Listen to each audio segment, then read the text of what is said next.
So good evening class, कैसे हैं आप सभी। हम लोग पिछले लेक्चर में ये पढ़ चुके हैं कि फार्माकोडायनामिक्स क्या होता है। फार्माकोडायनामिक्स के अंदर हमने रिसेप्टर्स पढ़े, प्रिंसिपल ऑफ ड्रग एक्शन पढ़ा और जो टाइप ऑफ ड्रग एक्शन पढ़ा जिसको हमने एगोनिस्ट, एंटागोनिस्ट, सिनर्जिस्ट ये सब नाम दिए थे। ठीक है, आज फार्माकोडायनामिक्स के ही पार्ट को आगे बढ़ाते हुए हम पढ़ने वाले हैं ड्रग डोज रिस्पॉन्स रिलेशनशिप। बहुत इंपॉर्टेंट टॉपिक है डोज रिस्पॉन्स रिलेशनशिप। मतलब जब भी हम कोई दवाई लेते हैं तो हम ये जानना चाहते हैं कि इसकी कितनी मात्रा से हमें कितना आराम आ जाएगा, और ये सब प्री क्लिनिकल स्टडीज में, क्लिनिकल स्टडीज में ऑलरेडी डिसाइडेड होता है। ठीक है, इसका ये नहीं कि आपको डिसाइड करना है, लेकिन दिस इज ऑलरेडी डिसाइडेड। तो वो कैसे डिसाइड करते हैं वो हम डिस्कस करेंगे। तो first thing is, topic is dose response relationship. ठीक है, तो हेडिंग से ही आपको समझ में आ रहा होगा कि we are talking about the drug dose. Drug की डोज की बात कर रहे हैं और उससे कितना रिस्पॉन्स आएगा उसकी बात कर रहे हैं। तो जब हम ड्रग रेस्पॉन्स रिलेशनशिप की बात करते हैं तो दो तरह के ग्राफ हम यहाँ पर बना सकते हैं। पहला है डोज रेस्पॉन्स कर्व, जिसको आप ग्रेडेड डोज रेस्पॉन्स कर्व कहते हैं, और log dose curve. Are discussing about dose response curve first. This is graded dose response curve. This is hyperbolic curve. आप इसकी शेप से समझ सकते हो, हाइपरबोलिक कर्व। और जो ये वाला जो पॉइंट है ना, जहां पर जाकर कोई चेंज नहीं हो रहा है, आप ऐसे समझ सकते हो कि एक गिलास ऑफ वाटर है, आपको एक एम्प्टी ग्लास में पानी भरना है, तो पानी आप किस अमाउंट तक भर सकते हो, तब तक कि वो पूरा ना भर जाए। एक लिमिट ऐसी आएगी कि आप उसमें पानी और डाल ही नहीं सकते, और या फिर वो बहता रहेगा, तो मतलब इफेक्ट जो है वो प्लेट्यू हो जाएगा। This is known as plateau effect, जहां पर आने के बाद में कोई चेंज नहीं हो रहा है। ठीक है, तो ये कर्व आपको ये बताता है कि जब डोज देना शुरू करते हैं तो थोड़ी डोज देना शुरू करते हैं, फिर उससे इफेक्ट आना शुरू होता है, और एक वक्त ऐसा आता है कि उसकी सेचुरेशन जो है ब्लड के अंदर वो पूरी हो जाती है, और कंसंट्रेशन ब्लड प्लाज्मा के अंदर पूरी हो जाती है, और उसके बाद में there is no use of change in the amount of drug. मतलब जितना इफेक्ट आना होता है उतना इफेक्ट आ चुका होता है, उसके बाद ड्रग को चेंज करने का कोई मतलब नहीं है। तो this is about the dose response curve. वहीं दूसरी तरफ है आपका log dose response curve. Log dose मतलब साइंटिस्ट अपने ये इफेक्ट जानने के लिए कि मिनिमल अमाउंट ऑफ ड्रग से और मैक्सिमम अमाउंट ऑफ ड्रग के बीच में कितना डिफरेंस आता है, तो वो उसको लॉगरिथमिक जो स्केल होता है उस पर प्लॉट करते हैं। और आप इसको ऐसे समझ सकते हैं, लॉगरिथमिक स्केल शायद आपको पता भी हो कि जैसे मान के चलिए कि ये 10% है, फिर उसके बाद में next point is 100%, next point is 10,000, oh sorry 1000, फिर उसके बाद में 10,000। इस तरीके से आपका एक परसेंटेज में ऊपर बढ़ते जाते हैं। तो व्हाट इज हैपनिंग हेयर, यहाँ पर जो कर्व है वो आपका सिग्मॉइड कर्व है। ये जो शेप है एस शेप कर्व है, this is known as sigmoid और S shape curve. This is for research purpose, और साइंटिस्ट इसको यूज करते हैं। तो आप यहाँ देख सकते हो, यहाँ पर देखा जा रहा है कि मिनिमल ड्रग, जो मिनिमल इफेक्ट है उससे लेकर और फिर मॉडरेट इफेक्ट और फिर मैक्सिमल इफेक्ट तक क्या हो रहा है, ये अपनी शेप चेंज कर रहा है। तो इसको हम बोलते हैं लॉग डोज रेस्पॉन्स कर्व। तीसरी टाइप का जो कर्व होता है that is quantal response dose response curve. Quantal, तो क्वांटल जो कर्व है दैट इज क्वांटल, आप देख सकते हैं क्वांटल रेस्पॉन्स कर्व, और you can say quantal dose response curve. ये क्या कहाँ पे यूज होता है, ये रिसर्च पर्पस से यूज होता है। ये मतलब ये लोगों के रेस्पॉन्स को कलेक्ट करने के लिए यूज होता है। सपोज दैट यहाँ पर आप बोल सकते हो कि this is response in percent and this is amount of drug, this is amount of drug. So you can think about 10 mg 100 mg, 500 mg, 1000 mg। सो आप इस तरीके से कि कितनी परसेंट पॉपुलेशन ने उसको रिस्पॉन्स किया या सो ऑन आगे भी बढ़ा सकते हैं। तो आप इस तरीके से देख सकते हैं कि सपोज दैट 10% पॉपुलेशन ने 100 mg को रिस्पॉन्स किया, 500 mg को 100% पॉपुलेशन ने रिस्पॉन्स किया। तो this is about the quantal dose response curve. और इससे आपको पता चलता है कि कितनी क्वांटिटी कितने परसेंट लोगों के अंदर इफेक्ट लेके आती है। इसी जो क्वांटल डोज रेस्पॉन्स कर्व है, इन्हीं कर्व को प्लॉट करके या इन्हीं कर्व की मदद से जो साइंटिस्ट हैं वो डिसाइड करते हैं कि हाफ ऑफ द पॉपुलेशन को कितनी अमाउंट ऑफ ड्रग में आराम आ जाता है। जैसे कि सपोज दैट फॉर एग्जांपल अगर 650 mg जो डोलो 650 आती है उसकी 650 mg is sufficient enough for fever. तो क्या होता है इसका मतलब ये डोज कैसे डिसाइड की जाती है, ये डोज डिसाइड की जाती है कि कितने परसेंट पॉपुलेशन ने उसको ऐसा इफेक्ट को बोला यस। तो जो क्वांटल डोज रिस्पॉन्स कर्व है उसके जो रिस्पॉन्सेज कलेक्ट किए जाते हैं वो यस और नो में कलेक्ट किए जाते हैं और फिर उनको एनालाइज किया जाता है कि कितने परसेंट पॉपुलेशन ने क्या आंसर दिया। वहीं दूसरी तरफ ये जो रेस्पॉन्स कर्व है, ड्रग रेस्पॉन्स कर्व है, ये कैसे बेनिफिशियल हैं, ये आपको या रिसर्चर्स को ड्रग की डोज डिसाइड करने के लिए और उसकी फ्रीक्वेंसी डिसाइड करने के लिए हेल्पफुल होते हैं। जैसे आप देखते होंगे ना, डॉक्टर बताते हैं कि इस दवा को आपको हर 6 घंटे में लेना है, इस दवा को आपको 12 घंटे में रिपीट करना है, इस दवा को आपको हर 4 घंटे में लेना है। तो ये क्या होता है कि उसका रेस्पॉन्स कितना आता है उसके हिसाब से वो दवा ऑलरेडी डिसाइडेड होती है कि इसका कितना अमाउंट आपको लेना है। तो अभी हम और दूसरी टर्मिनोलॉजी की तरफ बढ़ते हैं, दैट इज थेराप्यूटिक इंडेक्स। किसी भी ड्रग का थेराप्यूटिक इंडेक्स का मतलब होता है कि उस ड्रग का ट्रीटमेंट के हिसाब से उसमें कितने गुण हैं, वो कितनी चीजों को ठीक कर सकता है। Therapeutic effect is related to therapy. फिर एक जो वर्ड आता है इसको हम TI से डिनोट करते हैं। एक वर्ड आता है LD। LD means lethal dose, lethal dose. और फिर आप एक वर्ड और देखेंगे दैट इज LD50। LD50 का मतलब है 50% ऑफ द पॉपुलेशन में कितना अमाउंट ऑफ ड्रग लीथल साबित हुआ है, मतलब कितना अमाउंट ऑफ ड्रग ने जो मतलब ऐसे सिम्टम्स लेके आए हैं कि पेशेंट या तो एक्सपायर हो गए या फिर उस स्थिति में आ गए जो कि उनके लिए लीथल साबित हुई। वहीं दूसरी तरफ ED मतलब effective dose, this is known as effective dose. Then TD50 is toxic dose. हर दवा का एक टॉक्सिक इंडेक्स भी होता है। जैसे लिखा होता है ना, कभी कभी लीफलेट वाली अगर ड्रग्स आपने देखी हो तो उन पर लिखा होता है कि इसका टॉक्सिसिटी इंडेक्स इतना है या ये इस तरीके से टॉक्सिक हो सकती है। टॉक्सिक का मतलब उसके साइड इफेक्ट। तो अब यहाँ पर एक फॉर्मूला है जो आपको लर्न करना है, that is TI is equal to TD50 और LD50 अपॉन ED50। तो you can understand this is therapeutic index is equal to TD50 का मतलब है टॉक्सिक डोज या lethal dose upon effective dose, ठीक है, ED50। तो ये TD50 ED50 ये सब क्या है, TD50 का मतलब है 50% ऑफ द पॉपुलेशन में जितनी डोज टॉक्सिसिटी प्रोड्यूस करती है उसको आप TD50 बोलते हो। LD50 50% of the population. Population का मतलब यहाँ पे क्या है, क्योंकि हम रिसर्चेस के थ्रू यहाँ पर बात कर रहे हैं, एविडेंस बेस्ड डॉक्यूमेंटेशन की बात कर रहे हैं। तो रिसर्चेस से क्योंकि ये सब डिसाइड होता है कि कितनी ड्रग जाएगी, कितनी ड्रग लीथल है, कितनी ड्रग टॉक्सिक है और कितनी ड्रग थेरेप्यूटिक है।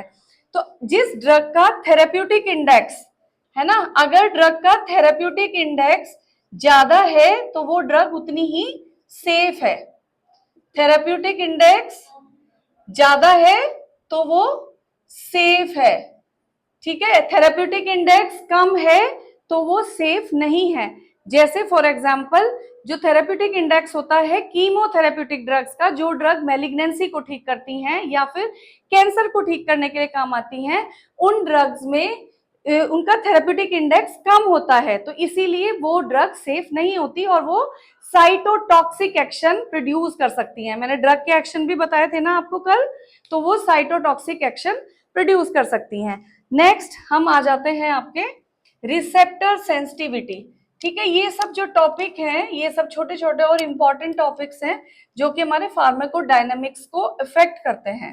तो नेक्स्ट इज रिसेप्टर सेंसिटिविटी। आपने ये तो जान ही लिया कि what are the receptors, receptor sensitivity. तो सेंसिटिविटी का मतलब क्या है कि कौन जो रिसेप्टर्स हैं वो किस तरीके से सेंसिटिवली रेस्पॉन्स करते हैं। तो फर्स्ट थिंग इज, इसके अंदर 4 चीजें आती हैं, टॉलरेंस,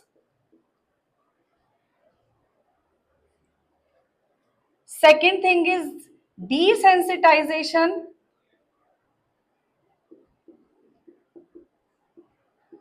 और इसके अंदर फिर है आपका रिसेप्टर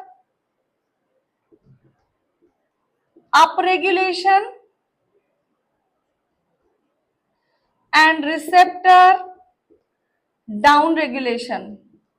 तो ये 4 चीजें इसके अंदर आ जाएंगी, receptor up regulation, receptor down regulation.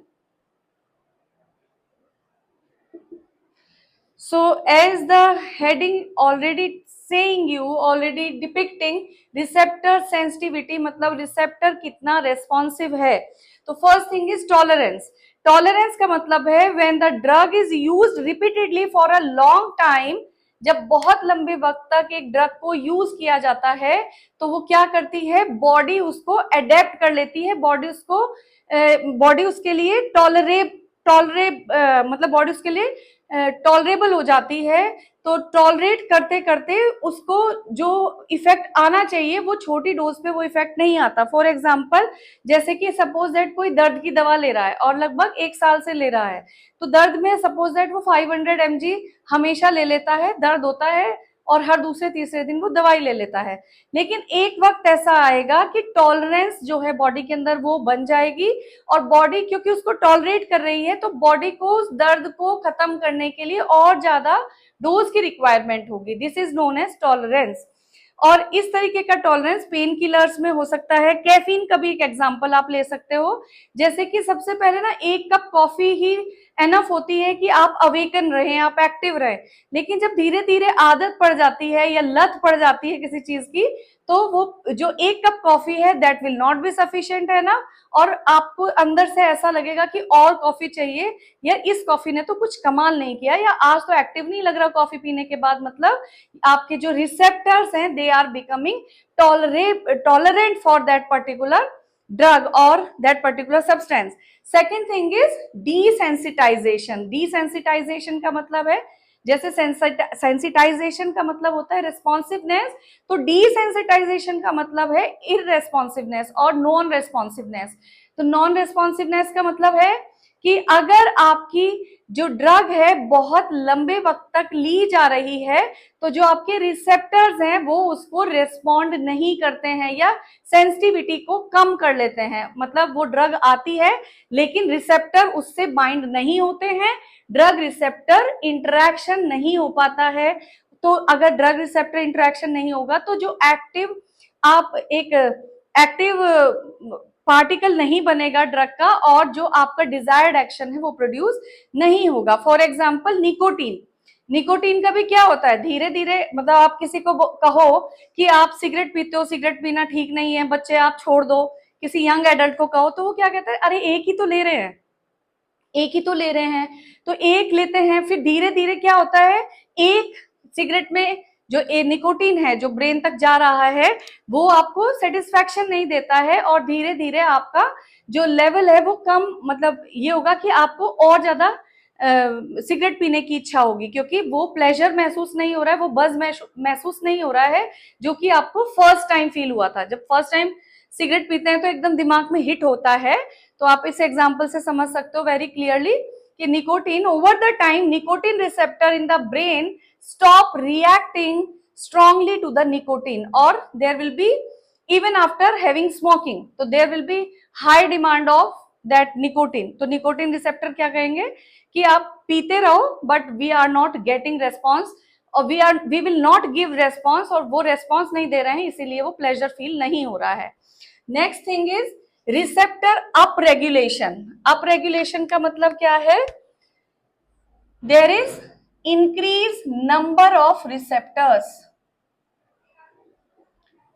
यहां पर क्या हो रहा है? अप रेगुलेशन में there is increase number of receptor and down regulation में there will be decrease number of receptors. So in up regulation what will happen?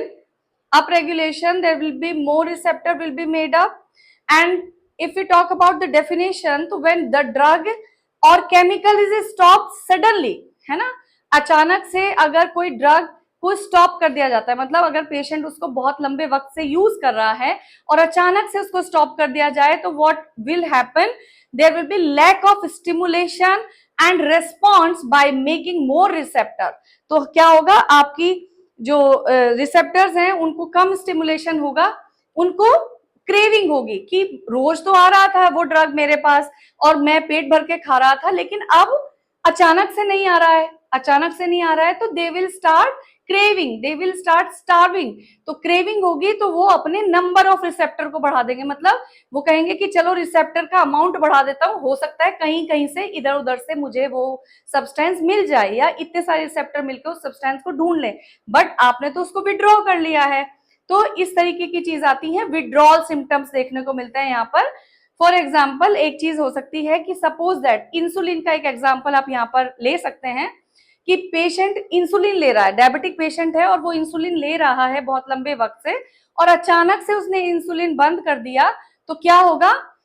जो body होगी, जो बॉडी के अंदर रिसेप्टर जो हैं जो इंसुलिन को कैच करते हैं, और उन रिसेप्टर का अमाउंट बढ़ जाएगा, मतलब number of receptor will be increase, और उन जो नंबर ऑफ रिसेप्टर्स हैं लेकिन उनको खाना तो मिल नहीं रहा है, इंसुलिन तो मिल नहीं रहा है, तो उनके अंदर एक एक्स्ट्रा सेंसिटिविटी प्रोड्यूस हो जाएगी और वो उसको क्रेविंग करेंगे. ठीक है, this is known as receptor up regulation. Second is receptor down regulation. Down regulation का मतलब है there will be decrease number of receptors. तो वो कैसे होते हैं? तो when the receptor is constantly over stimulated, अगर रिसेप्टर्स को बहुत ज्यादा ओवर स्टिमुलेटेड करते रहेंगे तो क्या होगा? The body reduce the number of sensitivity of the receptor. तो क्या होता है कि जैसे बॉडी को तो अपना होमियोस्टेसिस मेंटेन करना ही है, बॉडी अपना बैलेंस किसी ना किसी तरीके से मेंटेन कर लेगी. भगवान ने ऐसे ही नहीं है, ये एक ऐसी मशीन बनाई है जो बिल्कुल ऑटोमेटिक है कि अगर कुछ चीज ज्यादा हो रही है तो बॉडी उसको कुछ ना कुछ करके मेंटेन कर लेगी. जैसे कि आजकल आप देख भी रहे हो कि कितनी नेचुरल कैलेमिटीज आ रही हैं, जगह जगह बाढ़ आ रही है, बारिश बहुत ज्यादा हो रही है, मतलब बियॉन्ड नॉर्मल लिमिटेड, मतलब बियॉन्ड नॉर्मल रेंज हो रही है. तो ये सब क्यों हो रहा है? बिकॉज जो आपका एनवायरमेंट है, नेचर है, वो रिवाइव कर रही है और बैलेंस करना चाहती है. इसी तरह हमारी बॉडी भी है, क्योंकि वो बैलेंस करना चाहती है, होमियोस्टेसिस करना चाहती है. तो when the receptor is constantly over stimulated by a drug or chemical, the body reduces the number or sensitivity of receptor to produce itself, to protect itself from too much activation. तो वो अपने number को इसीलिए कम कर लेती है ताकि वो बॉडी जो है बहुत ज्यादा एक्टिवेट ना हो जाए. तो this is the natural process and we can take one real world example here. So we can take a case of pain killer और ओपियोइड्स. तो क्या होता है? If someone is taking that particular drug और pain killer for a long time, तो क्या होगा? एक वक्त पे आके जो to avoid that over stimulation of the receptor, pain receptor, तो ब्रेन क्या करेगा? ब्रेन उस ड्रग के रिसेप्टर्स का नंबर कम कर देगा ताकि वो रिसेप्टर और वो ड्रग कंबाइन ना हो और उसमें एक्टिवेशन ना हो और कोई रेस्पॉन्स क्रिएट ना हो. तभी क्या होता है? इस चीज से क्या होगा कि आपको जो कम डोज होगी वो इफेक्ट नहीं करेगी और that will not be helpful to relieve your pain, और आपको अपनी जो ड्रग की डोज है वो बढ़ानी पड़ेगी. तो this is about the receptor down regulation theory. Now next topic is factors affecting pharmacodynamics. ठीक है, कितनी डोज आपकी बॉडी में जानी चाहिए और वो डोज किन किन चीजों पे, किन किन चीजों से अफेक्ट हो सकती है, we are going to discuss those factors. तो this is factors affecting pharmacodynamics. नहीं, तो there are few factors, I will not go much detail of this. First factor may be age, then biological sex, biological gender. ठीक है, तो यहां पर आप gender, then body composition, body composition, then you can say drug interaction,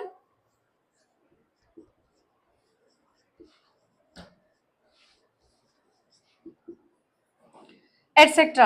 So environmental factors,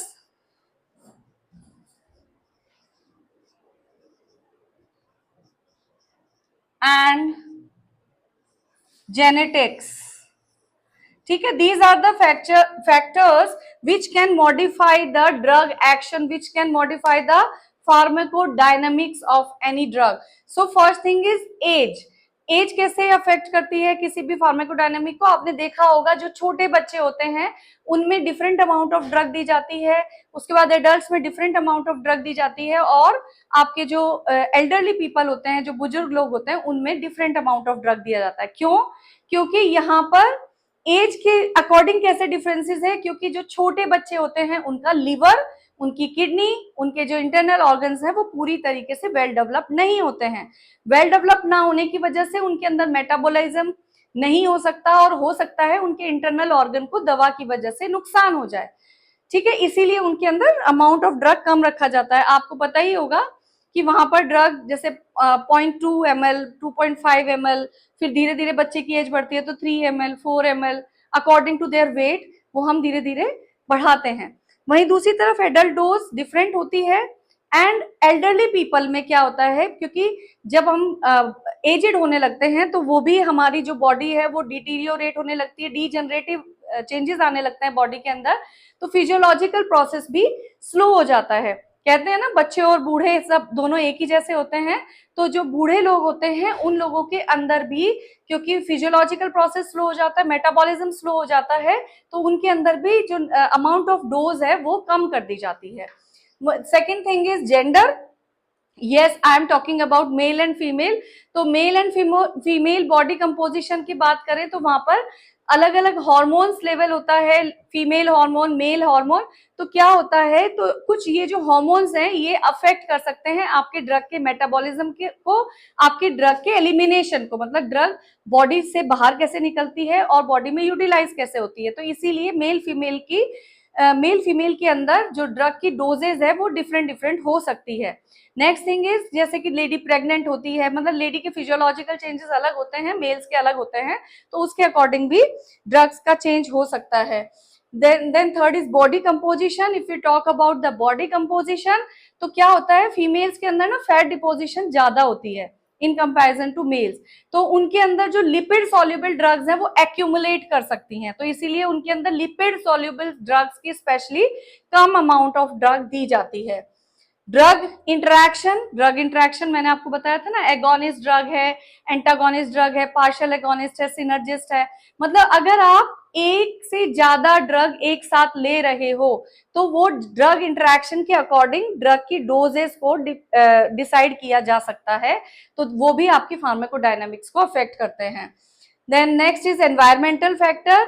तो कुछ कुछ जगह के एनवायरमेंट इस तरीके का होता है कि वहां पर जो ड्रग है वो दूसरी तरीके से बॉडी में एब्जॉर्ब होती है, तो एनवायरमेंटल फैक्टर भी ड्रग के एब्जॉर्प्शन में, ड्रग के डिस्ट्रीब्यूशन में, इसमें मतलब डिफरेंस क्रिएट कर सकते हैं। एंड लास्ट इज जेनेटिक्स मतलब जीन्स के, हमारे जीन्स कैसे हैं वो भी डिपेंड करता है, उसके ऊपर भी डिपेंड करता है हमारा फार्माकोडायनामिक्स। तो ये भी एक ऐसा फैक्टर है कि जीन्स का मतलब है कि किसी के जीन्स ऐसे होते हैं कि जिनके अंदर स्लो मेटाबॉलिज्म होता है और किसी के जीन्स ऐसे होते हैं कि जिनके अंदर फास्ट मेटाबॉलिज्म होता है। जैसे कि आप लोग एक एग्जांपल दे सकती हूँ कि आप देखते होंगे कुछ लोग होते हैं बहुत खाना खाते हैं लेकिन तब भी पतले होते हैं क्योंकि उनका मेटाबॉलिज्म बहुत अच्छा होता है। ऑन द अदर हैंड कुछ लोग कम खाना खाते हैं लेकिन बहुत हेल्दी होते हैं, बहुत मोटे होते हैं, तो उनका मेटाबॉलिक रेट कम है। तो इस तरीके से जीन प्रीडिस्पोजिशन भी इसका एक फैक्टर हो सकता है जो कि अफेक्ट कर सकता है आपके फार्माकोडायनामिक्स को और इस चीज को कि ड्रग कैसे एक्शन करेगा। So in next class we will discuss about the various adverse drug reactions, ठीक है। एडवर्स ड्रग रिएक्शन क्या होती हैं उनके बारे में डिस्कस करेंगे इन डिटेल। सो आज हम लेक्चर यहीं खत्म करते हैं। Thank you.